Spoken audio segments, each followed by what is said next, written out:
এখতিয়ার করা হয়, যেটি কিনা অত্যন্ত দুঃখজনক। সেটা আমরা আওয়ামী লীগ আমলে দেখতে পেয়েছি যে তাদের পক্ষে কোনো রায় না গেলে সেটা বিচারকদের উপরে তারা টার্গেট করত। বিচারকদের বিষয়ে প্রথমে তারা হুমকি ধামকি দিত, পরবর্তীতে অন্যান্য ব্যবস্থা নেওয়ার কথা বলতো, যেটি কিনা আলামত আমাদের কাছে রয়েছে। আমরা পরবর্তীতে আপনাদেরকে সবকিছু প্রোভাইড করে দেব।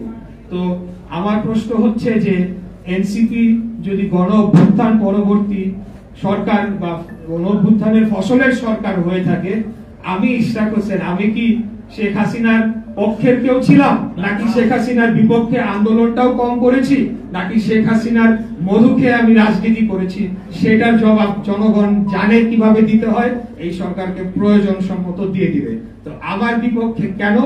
তার কারণ হচ্ছে জাস্ট বিকজ আমি বিএনপি প্রার্থী, ধানের শীষের মনোনীত প্রার্থী, এবং তারা চাচ্ছে যে তাদের নিজস্ব দলীয় ব্যক্তিদেরকে প্রশাসক হিসেবে বসাবে এবং আগামী নির্বাচনের সময় একটা ফায়দা লুটবে। এবং বর্তমানে যে অর্থনৈতিক লুটপাট চলছে নগর ভবন কেন্দ্রিক এবং বিভিন্ন ঠিকাদারি বিভিন্ন বিল সবকিছুতে, সেগুলা চলমান রাখার জন্য তারা এখন আমাকে বাধা প্রদান করার সিদ্ধান্ত নিয়েছে। তো এখন আমি আপনাদেরকে আবারও সবকিছু শেষে যেটা বলতে চাই যে আইনি বিষয়ে আমরা জোরালো ভাবে আমরা জোর দিচ্ছি, অন্য কোনো কিছু আমরা করছি না। আমরা কোনো আন্দোলনের দলীয় ঘোষণাও দেই নাই, কিছুই করি নাই। জনগণ স্বতঃস্ফূর্ত ভাবে তারা প্রতিবাদ করছে, এটা জনগণের অধিকার, তারা প্রতিবাদ করতেই পারে এবং করেই যাবে, আমি আশা রাখি। এখন গ্যাজেট প্রকাশের 20 দিন হয়ে গিয়েছে, এখন পর্যন্ত কেন শপথ গ্রহণ করানোর কোনো পদক্ষেপ নেওয়া হচ্ছে না এবং কালক্ষেপণ করা হচ্ছে? এই বিষয়ে আপনাদের কাছে প্রশ্ন রাখলাম এবং আমি এটার মাধ্যমে রেকর্ড রেখে দিলাম যে আমরা শপথ নেওয়ার জন্য প্রস্তুত এবং আমরা চিঠি প্রদান করেছি। এখানে আপনাদেরকে কিছু কপি দেওয়া হয়েছে, একদম আমার চিঠি, গ্যাজেট এবং পুরো আইন, পুরো রায়ের কপি, সবকিছুই সরকারের বিভিন্ন দপ্তরে আমরা রেজিস্টার্ড পোস্ট এবং রিসিপ্ট কপি দিয়ে আমরা দিয়ে এসেছি।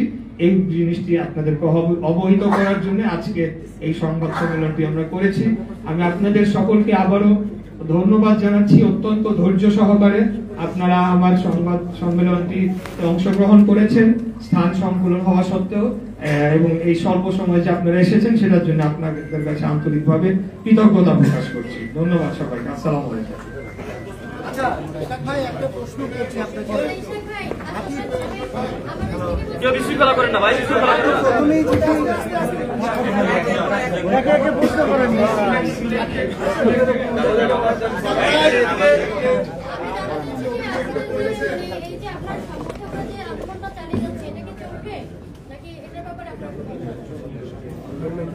এই আন্দোলনটি আমি ব্যক্তি ইশরাক হোসেন, আমি সেটি আহ্বান করি নাই। এখানে আমাদের যারা ভোটার, ঢাকা দক্ষিণ সিটি কর্পোরেশনের সর্বস্তরের জনগণ এবং আমাকে যারা ভোট দিয়েছেন, তারা এই সিদ্ধান্তটি নিয়েছেন এবং আমি তাদের থেকে যতটুকু জানতে পেরেছি এই আন্দোলনটি লাগাতার চলবে যতক্ষণ না পর্যন্ত দাবি মেনে না হচ্ছে, ততক্ষণ পর্যন্ত সর্বস্তরের জনগণ এবং ঢাকা দক্ষিণ সিটি কর্পোরেশনের কর্মচারী কর্মকর্তা বৃন্দগণ তারাও এই আন্দোলনে যোগদান দিবেন বলে আমি জানতে পেরেছি। ইশরাক ভাই, আপনি যেটা প্রথমে বলেছেন যে অবৈধ নির্বাচনকে বৈধতা দিয়েছে আদালত, আপনারা দেননি। এই বিষয়ে একটা বিষয় আসে, আপনারা রাজনীতিবিদরা যারা আছেন আপনাদের দায় বর্তায় কিনা এই বিষয়ের উপরে? এই যে নির্বাচনটা ছিল সেগুলো অবৈধ নির্বাচন প্রত্যেকটা রাজনৈতিক দল বলে এসেছে। রাজনৈতিক দলদের মুখ্য বিষয় ছিল এই প্রত্যেকটা নির্বাচনকে তারা প্রত্যাখ্যান করেছে। তো এই বিষয়ে যখন আদালত বৈধতা দিয়েছে, রাজনৈতিক দলের নেতা হিসেবে আপনাদের অবস্থানটা আসলে কি হওয়া উচিত এক্ষেত্রে?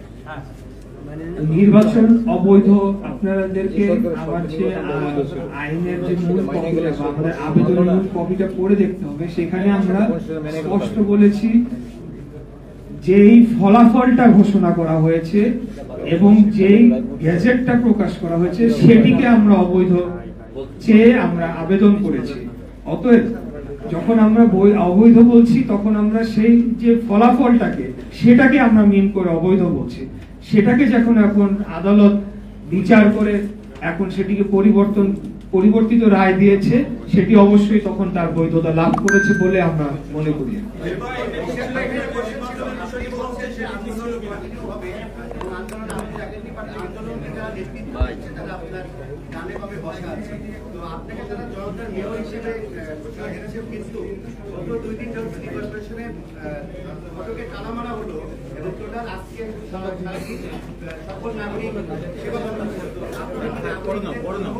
আপনি কি বলবেন?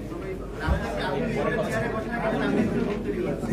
আমরা কমেন্টস দিয়ে স্টার্ট করে কাছে শুনতে চাই, আমরা স্টার্ট করে কাছে শুনতে চাই, আপনি না প্লিজ।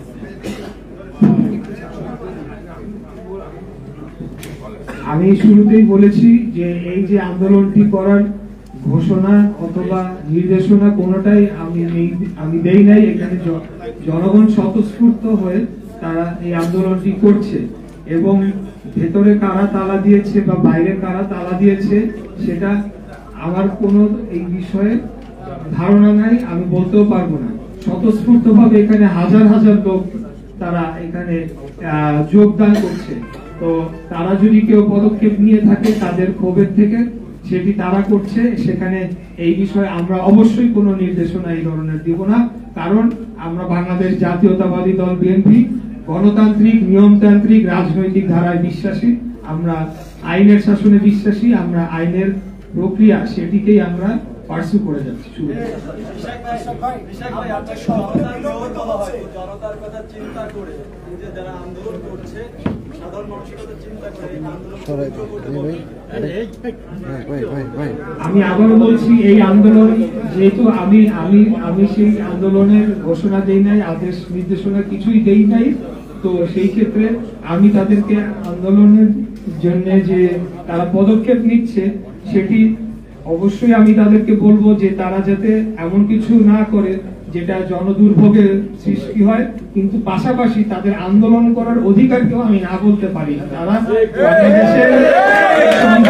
বাংলাদেশের সংবিধান অনুযায়ী এখন সবখানে যদি আন্দোলন হয়, তারা যদি আন্দোলন করে, আমি তাদেরকে কিভাবে তাদের মৌলিক অধিকার থেকে বঞ্চিত করার নির্দেশনা দিতে পারি? রাজনৈতিক দলকে আপনি দোষী করছেন কিনা? আপনার যে শপথ গ্রহণ বিলম্বিত হচ্ছে, এই জন্য স্পেসিফিক কোনো রাজনৈতিক দলকে আপনি দোষী করছেন? আমি এই জন্য কোনো রাজনৈতিক দল বা কোনো এক ব্যক্তি বা কোনো এমনকি সরকারকেও দোষারোপ করছি না। আমরা এটার সমাধান চাচ্ছি, এটাই আমরা সমাধান চাচ্ছি। এবং আমাদের কাছে মনে হচ্ছে যে ধানের শীষের প্রার্থীর প্রতি বৈষম্য করা হচ্ছে। এই মামলাটি ছিল তাপস নৌকার প্রার্থী নুরুল হুদা তাদের বিরুদ্ধে, তো তাদের পক্ষ হয়ে এখন তারা এই মামলায় বাধা দান করতে পারে, তাহলে তো তারা সেই দোষরদেরই লোক হয়ে গেল, তাই না? ওই দোষরদেরকে আমি অন্য কাউকে দোষ দিব না। আমি সকল পক্ষ যারা এখানে রেসপন্সিবল পার্টি রয়েছেন সবাইকে আহ্বান জানাবো দ্রুততম সময়ের মধ্যে আপনারা রায়টি কার্যকর করে রায়টি বাস্তবায়ন করেন, এটি আপনাদের বিষয়।